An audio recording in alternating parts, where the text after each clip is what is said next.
Here we go. All right, great. Well, thanks, Danny, for that great tour.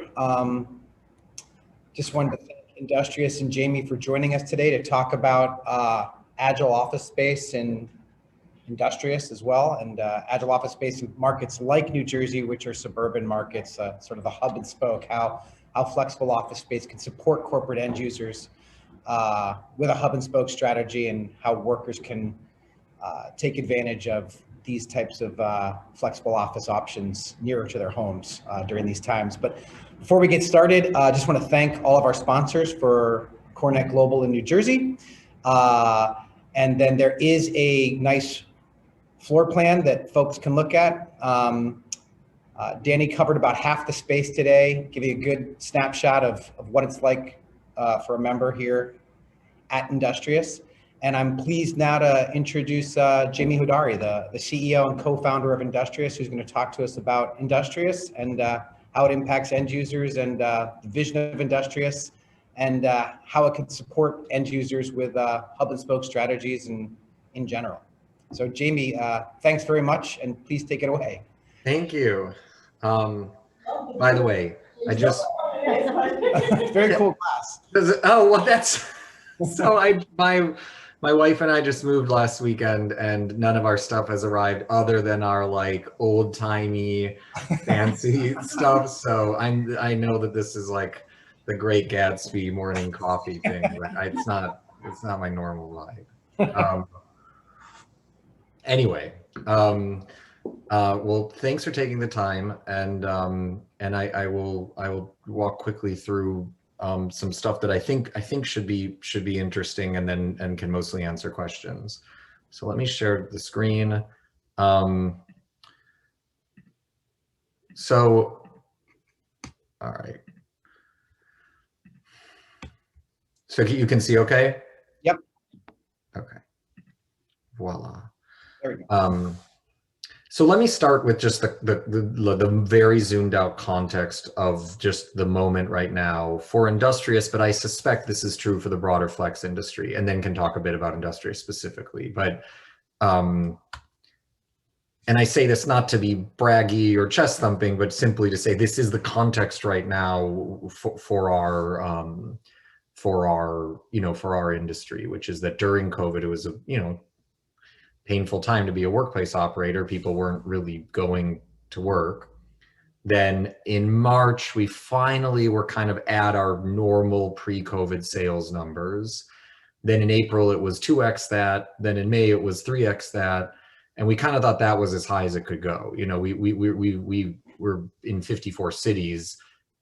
Our pre-COVID sales numbers were very healthy. I don't think we thought we would really get far past that. And then this last month, we ended up selling essentially 5 times what our pre-COVID sales average was.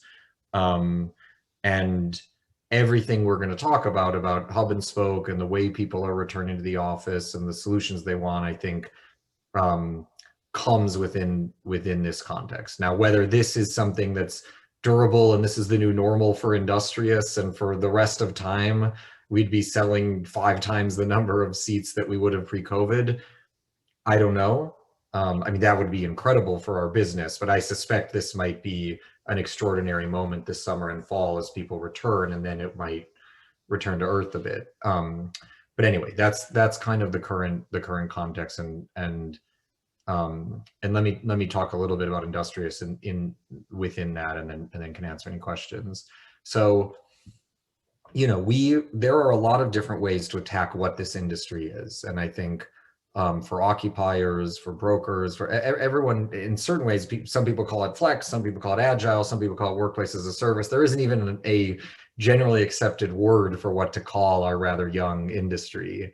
But I think from our point of view, we are probably the most extreme within our industry of saying the thing that really matters in this industry is not really it's a 2-year lease instead of a 10-year lease, or it's easier, it's quicker, or all that stuff. It is important, but that's table stakes.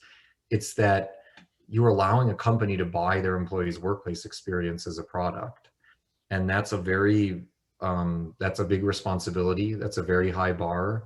if you're GE or Pfizer or Verizon or Lyft, the idea that someone else is going to deliver your employee's workplace experience day to day is, you know, that's a heavy thing to hand off to a third party, and that therefore the name of the game in this industry is to be able to say, you know, we're on the hook to deliver as good, if not better, of an employee experience than when you do it yourself, at least outside of the, you know, your headquarters. And that's really what we spent the last 9 years trying to build towards. As a result, I think we have, you know, we've sort of developed this very high customer satisfaction score that's really out of whack with the rest of the industry. The industry benchmark for NPS might be in the low 30s, high 20s. Industrious is, in a pretty consistent way, is in the low 70s. And as you know, that impacts all sorts of things. You see much lower churn, tend to see higher occupancy in our units. And probably the other important distinguishing factor for Industrious is, as a result of that, we were able to, in 2017, move from doing arm's length leases with landlords to doing management agreements. And that maybe sounds a little bit in the weeds or a little financial, but it is very important. There are just things you can do, and the Short Hills is an interesting example, but certainly in an office building setting, for example, there are just things you can do when you're arm in arm with the landlord, whether it's integrating the access control to the elevator systems of the building, or making sure that the greeting at the building level is in keeping with what you're getting when you get off at the Industrious floor, making sure that, you know, companies can sign long-term leases with rights to flex. Those are all much easier to do in the sort of partnership agreement setting than in the typical way our industry is run, which is sign an arm's length lease, and if anything, be in sort of an adversarial relationship with the landlord. That has enabled us to grow quite quickly. We're in 52, I think now 54 cities. We added 1 million square feet of new locations last year during the pandemic, out of a sort of confidence that post-vaccine there would be more utilization of workplace as a service by corporate occupiers. That's obviously now being borne out. I wish we had added more. But obviously we continue to grow quickly, and we're just finally now starting our international expansion. Okay, that was a little spiel on Industrious. Now let me finish by just talking about what's happening in the market, how people are using Flex. These four are the four most common ways that people are using Flex right now. The first is new market entry, and this is much more common than I think the average person would think. I think what happens is a lot of companies realize over the last year and a half that you can run a distributed team more easily than you thought you could. So as a result, if you've always meant to have a team in the New York area, you've always wanted to have a Charlotte office, you want to sell into whatever, the Atlanta market, or hire in Austin, you're having companies saying, I guess it's not that hard to have a 15-person team in Charlotte or Tampa or wherever. And so in this moment, we see a lot of this. The next is hub and spoke models, which I think is probably particularly germane to this conversation, and is something that we weren't sure whether was really going to have legs, but we're doing an enormous amount of this right now. Really, a lot of our sales in some way involve a hub and spoke component. And I suspect maybe I'll wait to elaborate on this because I want to just get through this, and then in the Q&A, let's make sure we come back to this. But suffice to say, I think we've been a bit blown away by just how consistent demand is for these sort of city level networks. The next is something we call fixed flex or core flex. There isn't a great name for this, but in a lot of buildings, you know, particularly WeWork, but some of our competitors will pitch 400, 500 person, multiple floor suites.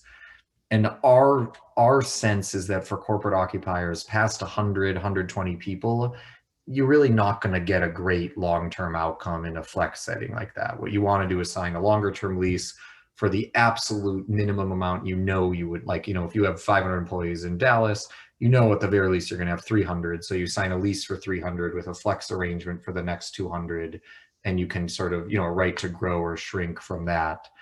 And there is more of that happening right now. This is, in certain ways, I would say this is the tip of the spear in our industry. This is the highest expression of what we do, but it's probably 2% of what our industry does right now. But this is the most complex, fastest growing sort of source of demand in our industry, alongside hub and spoke. And then the last is just, I think there are companies that are moving from, this probably sounds a little promotional, but this is a major part of our demand right now. There are companies that are saying we're moving from using 2% flex to using 15, and if we use 15 or 20, and it's a more durable part of our occupancy strategy, then we have to pick up our head and say, hey, who do we really want to do this with? Where are we going to get sufficient quality? And are probably taking this moment to say, do we pick a couple partners and double down with them? And so there's a bit of, I don't know, people like switching around their kind of dance cards or something that's going on in the industry right now.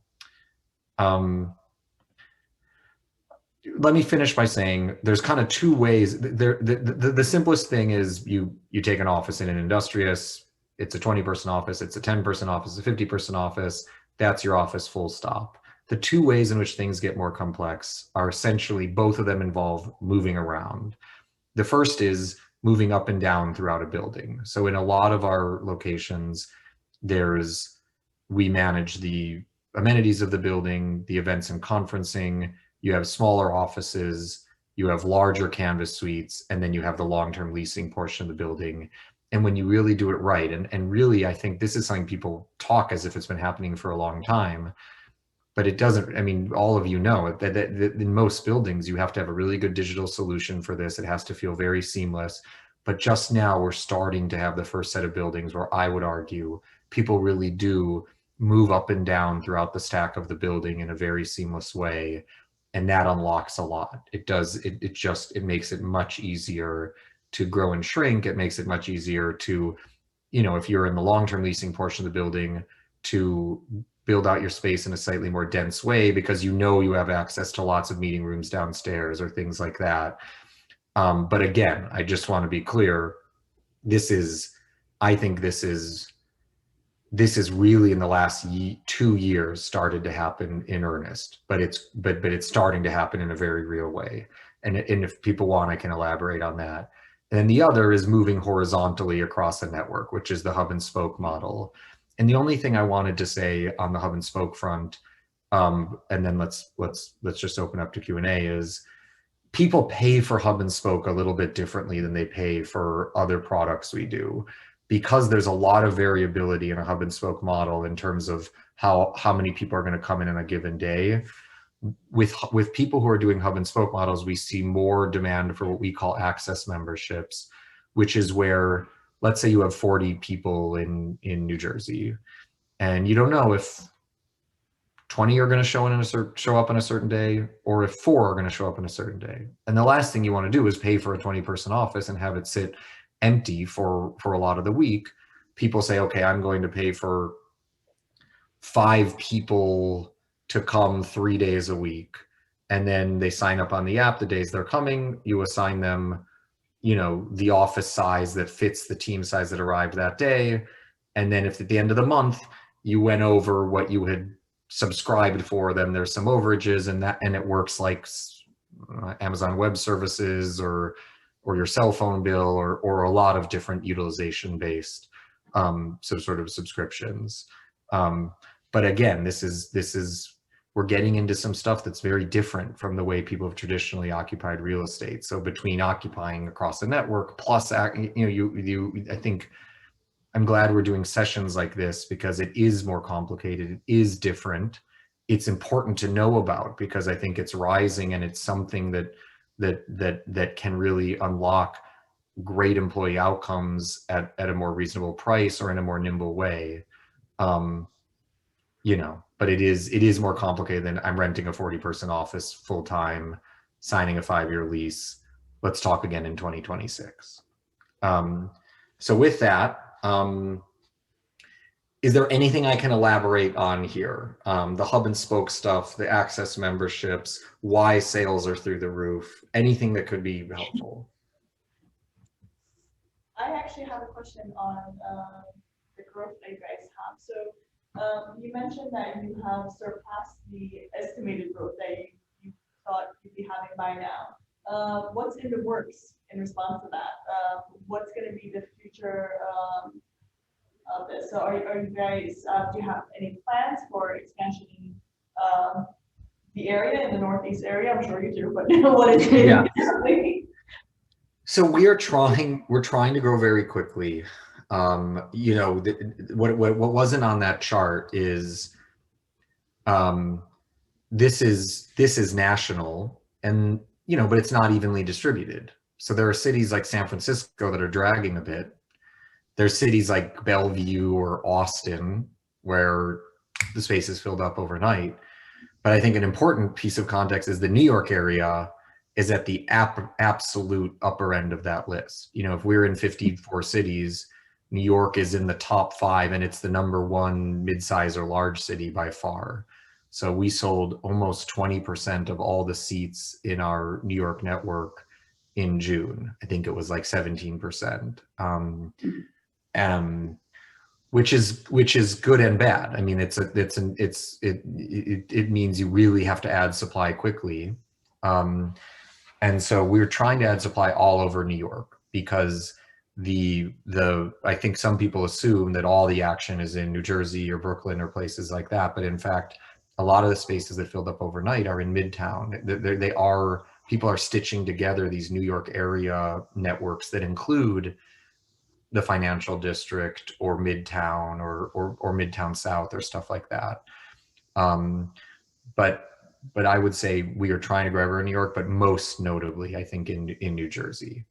So we have this Short Hills location, and we are, and then a location via our HANA acquisition, and then we're trying to grow both in the sort of inner ring Jersey, you know, Jersey City, Newark, Hoboken, etc., and then in the true Jersey suburbs right now. And we have I think 3 deals that are signed or about to sign, but even that, I think we'd like to do 3 or 4 more.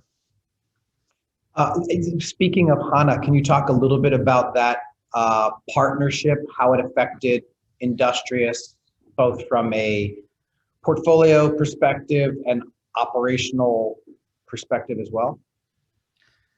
So, you know, CBRE bought a little under 40% of the business last year. So even separate from HANA, just that CBRE investment has been interesting for the business. I think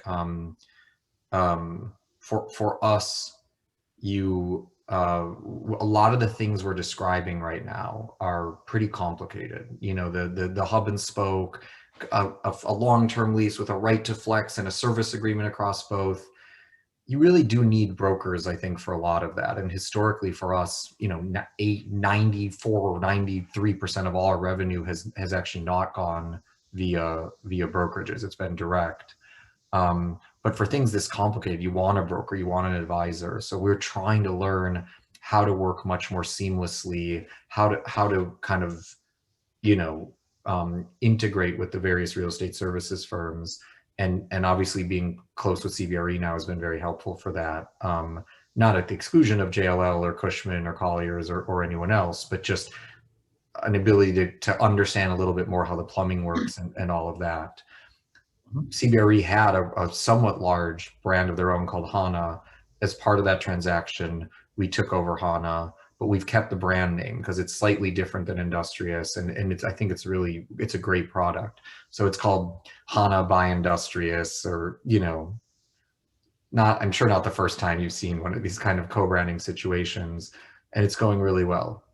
You know, we've bought a few companies before, so this is not our first time having to integrate the operations of a business. But I would say HANA is maybe one step even more traditional feeling or corporate than Industrious, and that has some good elements, because I think there's some things design wise, you know, drop ceilings, etc., that they might not be the most gorgeous from an aesthetic point of view, but they're really helpful in terms of acoustics and things like that, and particularly for corporate occupiers. I think that can make a big difference. So we haven't decided yet if we're going to keep adding new HANA locations, but for the existing HANA network, we're continuing to run it under the HANA name. Thanks. And is there anything you can elaborate on with the receptivity in the market from landlords about the managed service agreements? I assume they're more like retail leases, but can you just give us a little more information about how you were able to do that? What landlords have been receptive? Are there some that aren't? And just the broad stroke commercial terms that you usually come to. This slide this does not have a lot of info on. I wish I had one that laid out the math and stuff, but I'll just verbally walk through it quickly. So we started in late 2017 to make the transition. I basically was speaking at some conference and was like, someone asked the standard, your industry is great, but what about the mismatch of assets and liabilities? And I was like, went into my standard response about, well, it's not as bad as you think, because this, and then I couldn't do it anymore. I was like, that is the crappy part of our industry. And why don't we try to fix it instead of constantly explaining away, why that's the case. And so we just at some point committed, and we just said, we're not doing leases anymore. And I think for the first 6 months, 9 months, it was tough, because I think for landlords, it's not the things people would expect that trip them up. They don't really mind a variable income. For most buildings, this is 9% of the building, 12% of the building. If they can make more money than under a normal lease and work hand in hand with the operator, so that they can deliver a better tenant experience at the building level, and we can deliver building level amenities that hopefully improve the performance of the other 90% of the building, that's kind of a no-brainer. A lot of it is, if I go to sell the building, are people going to put a different cap rate on the variable income than on a lease, or things like that. And over time, I think enough buildings have changed hands that people got more comfortable. And again, I think people try to keep us under 20% of the building when it's, because of the management agreement structure. And at this point, we've signed more than 100. We have, I think, probably 60 or 70 that we'll sign in the next year.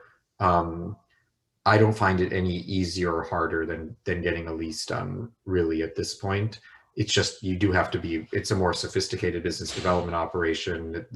It's more complex, but I think the industry on the landlord side is aligning around this being a better outcome. And just to finish very quickly on the structure, there's basically two structures. The first is almost identical to a Ritz-Carlton or Four Seasons management contract. Industrious takes a percentage of revenue, let's say 5-6% of revenue. Then the landlord pays for the operating expenses. And since there's no rent, there's now a lot of income after that. And then basically the landlord takes all of the income up to some hurdle we set, which is usually like what they would be getting in market rent. Mm-hmm. So they're collecting all the income up to that. And then after the hurdle, we split it 30-70 or something like that. So we're really, Industrious is only making money if this is outperforming the market, essentially. And the other version is even simpler. It's just, we just split the revenue, and Industrious covers the operating expenses. And particularly for REITs that can't have bad income, that's their preference usually, is the dead simple one. Thank you. That's. I have one. What industries are the majority of your clients? Is it real estate? Is it tech companies? Let me close the door here.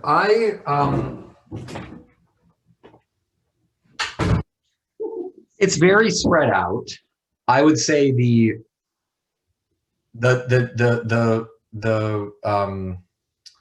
biggest industries are professional services, number one. Law firms, accounting firms, consulting firms, anything that's in sort of B2B business services. Those types of businesses tend to have to, even a 4,000 person consulting firm will have offices in 50 cities, or, they tend to spread out rather than concentrating, which requires, a presence in a lot of cities, but they're hiring very highly paid white collar workers who expect a great outcome. So that would be number one, and then followed very closely by TAMI, tech, whatever you would sort of think of that. But you know, high growth businesses that again are in this sort of war for talent and tend to be a little more progressive. So they're okay being an early adopter on a new, you know, model of how you would pay for workplace. They're okay being an early adopter or wanting to say, let's experiment with a hub and spoke model in Atlanta and let's gather the data and see, you know, and see what people use and what they don't. But we also have a lot of very, you know, we have big insurance companies. We do have more conservative businesses, or businesses you would think of as being more conservative that use this a lot. It doesn't follow exactly what you'd expect. You know, Merck is like famously a big user of Flex, or, you know, and maybe that wouldn't be the immediate first name on your list or something like that. And speaking of companies like Merck, they have members in the CoreNet New Jersey chapter. CoreNet Global has a lot of large enterprise occupiers.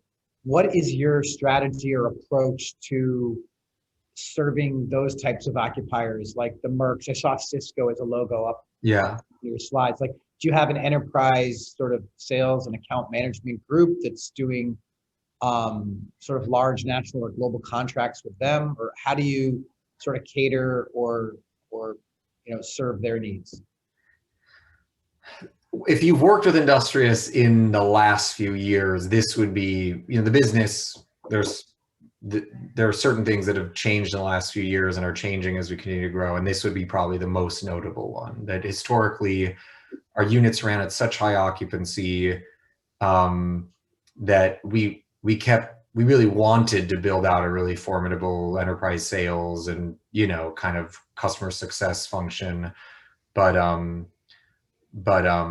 we probably ran it more like a business that served SMBs, and then we tried to find a way to serve large enterprises via a structure that was probably more appropriate for SMBs.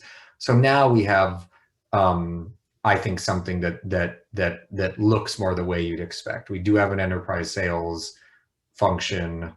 We do have essentially your account person as a larger enterprise that works with you on various solutions and making sure everything's going well and is a single point of contact.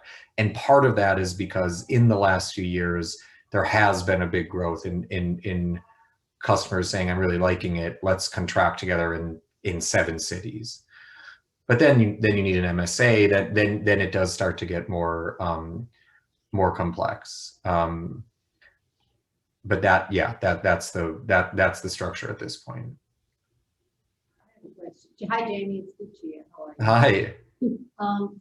My question is, if you go back to your growth slide, and you alluded that the growth that you saw was basically in the cities, and now you are doing an outside the cities in more suburban areas like Short Hills.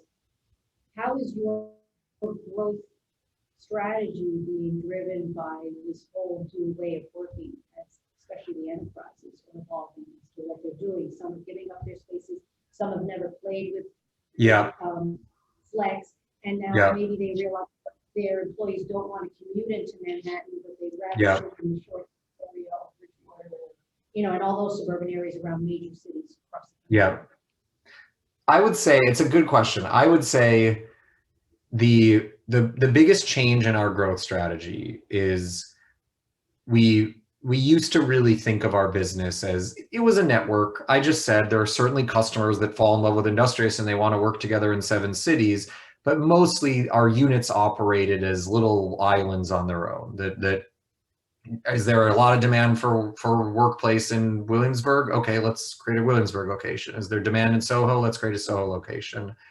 And even before the pandemic, there was starting to be much more of this using the network as a network. But everything has changed on that front now. Now that's, if anything, the dominant way in which at least large enterprises approach us. And as a result, all of a sudden, it's much more important to have a complete MSA network. And that can be both adding locations in suburbs, but also We have tons of locations in Atlanta, for example, in Midtown, in Buckhead, in Alpharetta, but we don't have a downtown Atlanta location. It has become important for us to look at a city, say, what are the top 15 submarkets? And we have to make sure there's an Industrious in all of those if what you're offering to people is the ability to use a city as campus. And to, you know, in the New York area, if you have a New Jersey office and a Midtown office, if you're down in the financial district for work, you know, and you have a meeting at 4 p.m. and you don't want to go back up to Midtown for, you know, one final meeting for 1 hour before you go home, you have a place to work out of in the financial district. So a lot of the network strategy now is about filling in, picking our top 15 cities and filling in the sort of gaps in any like true metro area coverage. Because I can speak from experience in saying personally, Industrious moved to using a hub and spoke model about 2 months ago. And we thought, I should have shared this data point already in this call because it is, I think, pretty extreme. We thought about a third of people would just come into our headquarters, which is in Union Square. About a third would work from home, and about a third would do the hub and spoke thing. That for you know, more than a third people would probably be like, I have to decide every day, am I going into Brooklyn? Am I going into Soho? Am I going, I get, that sounds like too much. I'm just going to go into Union Square every day. What ended up happening is about 90% of people on our corporate team have ended up doing the hub and spoke thing. And about 5% are just working from home every day, and 5% just go into headquarters every day. It's really overwhelming if you give employees the option, the percentage of them that take you up on it. And I can't totally explain why. It's just, it's very intuitive. It's really nice to have options. It makes you feel like you're in control and your employer kind of was putting a little more power in your hands. And it, you know, after a couple of weeks you get used to it, and it really are. There are days where I want to walk to my local Brooklyn location. And there are days when me and the whole executive team want to meet in our Union Square location. And there are days when I have 2 meetings in Midtown, so I work out of there from the day for the day. So we want to make sure to answer your question directly, we want to make sure that our network strategy is about filling in those metro area networks, because more than we ever would have imagined, people really are making use of it. So we got to be where they need us to be. I wonder if you have other data from like enterprise clients that have employees that can do the same thing that you offer to your employees, if they had something similar, like the 5-5-90. Yeah. You know what I mean? Yes. Yeah, that is what we're seeing, where it's just easy for me to kind of say it in the first person, and I know what it feels like to wake up and decide if I'm staying in Brooklyn or going to Midtown. It's a little harder to know for an Instacart employee in Dallas exactly what but yes, we're seeing the same thing with our corporate occupiers that are doing this. And I should note, there aren't a lot of them that are doing this as like, this is the new forever. What we see a lot is people, they don't do it across the whole country because they really are doing it as an experiment. So they'll say, we're going to do it in New York and LA, or we're going to do it in Atlanta. And they're actually collecting data on where are people, you know, how many days are they working from home? How many days are they going to a spoke office? How many days are coming into HQ? They are approaching it, I would say, experimentally, but most of those experiments, from what we can tell, for most of these clients are yielding like, whoa, people are using this more than we thought they would. It seems like as all these end users are sort of trying to grapple with and figure out if and how hub and spoke could work for their employees, if you had these sort of test cases, yeah, and you gave them the opportunity, it would be very interesting to see. Yeah, you know, they could use you, or you know, an operator like you as the test case. Yes. Then eventually they could stay with you, or they could say, you know what, we really need an office in Short Hills, or we really need one in Brooklyn. Yeah. I don't know, you know. Yes, there is a lot of that right now, and and I find we always want to be respectful of our clients, and not, so we never kind of like fight up front when we're doing these enterprise contracts to be able to use case studies. And so then we're going in hindsight and saying, like, can we please talk about this publicly? And I wish we had, you know, negotiated to be able to build some of these case studies, but we're going to start putting some of those out, because I think if anything, even a real name of a business you know in a city you can picture with this is how it's playing out is more useful than aggregate, network level data. Jamie, what utilization analytics do you provide in corporate clients? I mean, at this point, down to which employees went where, and also as a result, the rolled up how many people on what day, for how long. Do you track conference room utilization? So it's not me just Yeah. looking, but it shows that 8 people were in fact Yeah. there. Since I said 8 people were going to be there, I just wanted a conference room to myself. Yes. Yeah. That stuff, we have, yeah, we do. We're about half our locations have really intense sensors and half don't. And I think we're in the final stages of working with customers to figure out what the comfort level is with all of that. And I think what happened was a couple of years ago, there was still a lot of skittishness, and now everybody uses sensors for everything. I think people have more faith that the data truly is anonymized. And so it is, it's now we're kind of rolling out having that for the full network. Yeah, I think, you have to be very sensitive to, people's privacy issues.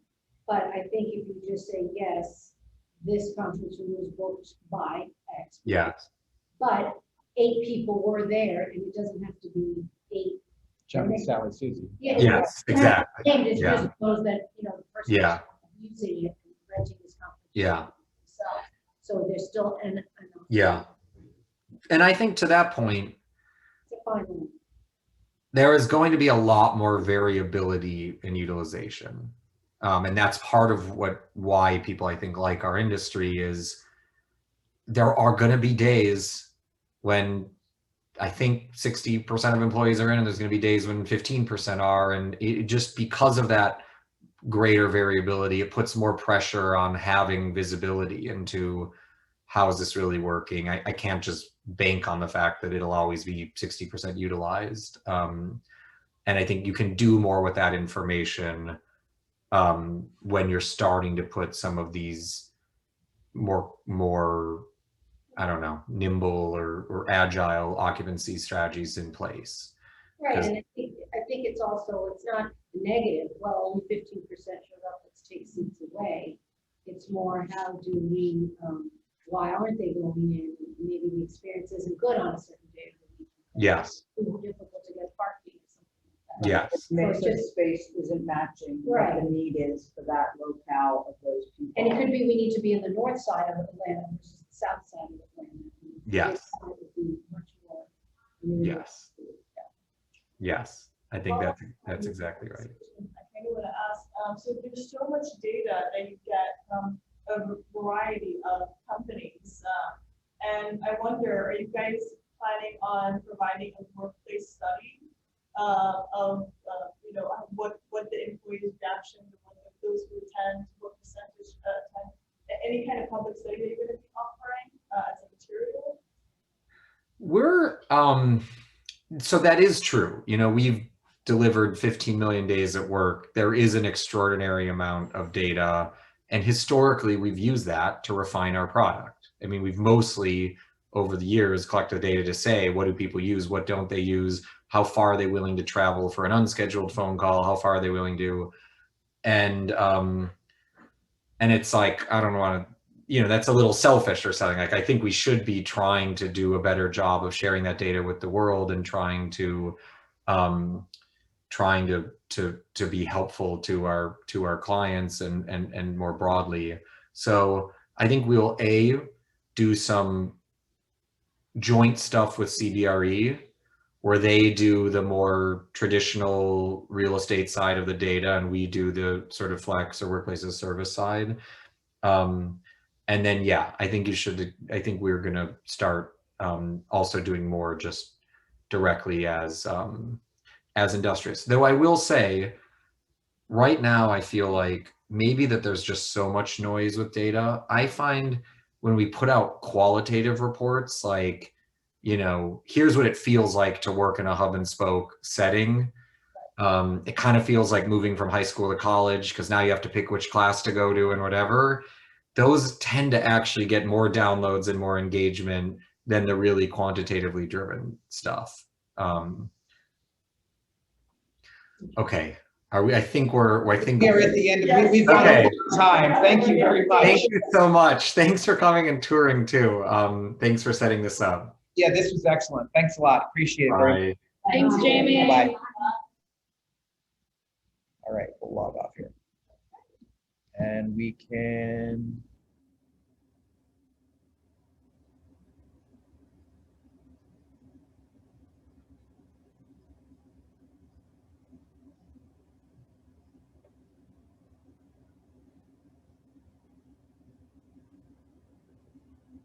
Go to the bottom right. I was just gonna say, I mean, if we're off on there, I'll just say bye to Terry. Terry, do you need anything else from us? That's it. I'm going to say goodbye to our participants on this end. Thank you, everybody, for attending. 1 moment, I might be on mute. Hold on. Sorry, do you need anything else from us, Terry? No, that's it. I was going to say goodbye to our participants now. Thank you for coming. Okay, I'll talk to you later. Bye. Bye. Thanks, everyone.